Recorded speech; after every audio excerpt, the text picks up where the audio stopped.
Jon Hurwitz, Hayden Schlossberg, and Josh Heald initially set out to write Obliterated as a feature film.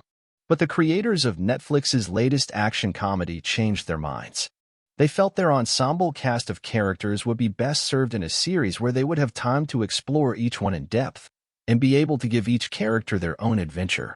The result is the 8-episode series now streaming on Netflix, which follows an elite special forces team made up of an ensemble cast led by Zano and Shelley Hennig, who wake up with a massive hangover and attempt to break up a deal for a nuclear weapon that could obliterate Las Vegas. Terrence Terrell, Paola Lázaro, Kimi Rutledge, Eugene Kim, Thomas Howell, Alyson, Gorske, and Lumbly round out the cast. If you like movies like The Hangover, American Pie, Harold and Kumar, Hot Tub Time Machine, and those types of R-rated comedies, it has a lot of big laughs in it. But at the same time, it has the momentum and cliffhangers that you'd get from all these action thrillers like 24, Die Hard, and Mission Impossible, says Schlossberg of how he'd sum up the ride. Hurwitz adds, it's a supersized, R-rated summer blockbuster action comedy in streaming series form.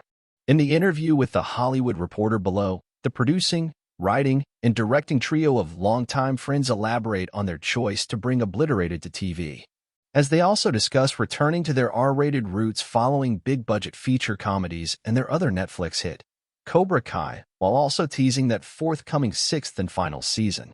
The trailer for Obliterated asked what it would be like if 24 and The Hangover crossed over. Can you share the origin story of the series?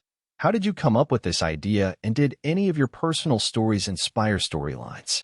Jon Hurwitz, it started 15 years ago. This was an idea we had for a movie. It was inspired by the rap parties you have making movies. We remember our first one. You're thinking, you're never going to see these people again, which makes for an interesting dynamic wherein inhibitions are unleashed. People were drinking too much, doing way too many drugs, telling each other off, sleeping with each other. Lots of revelations. All sorts of crazy things happening at that party. We thought, what it would be like for our American heroes who risk their lives every day and accomplish something huge and significant and that actually matters in a real way. We thought, what do they do when they succeed at their mission? We imagined they'd party in the same way. These American heroes have a similar party after thinking they've completed their mission, until they find out it was fake, and the real bomb is going off in Las Vegas. In a movie, time is limited.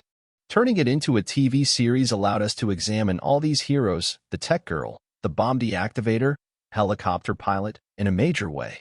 Obliterated brings you back to your R-rated roots. How has your experience doing Cobra Kai led you back here? Hayden Schlossberg, we always loved R-rated comedies.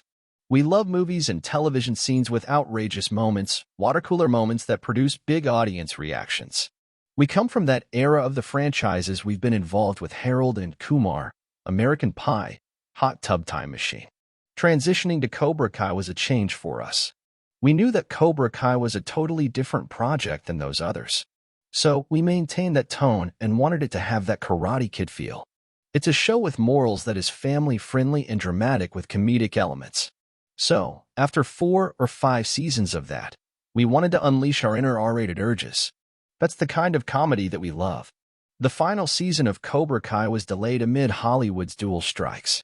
What is the status of that season now? Hurwitz, we loved making that show. When the writers' strike ended, we reconvened as a room. It's been amazing to be back with those writers. We started as Karate Kid fans and had this opportunity to play in that universe and take characters on adventures. Now we get to wrap up the series. We will start shooting right after the new year. We know it's going to be an exciting, fulfilling experience. We can't wait to get back on set. The final season is going to be spectacular for Cobra Kai fans across the world.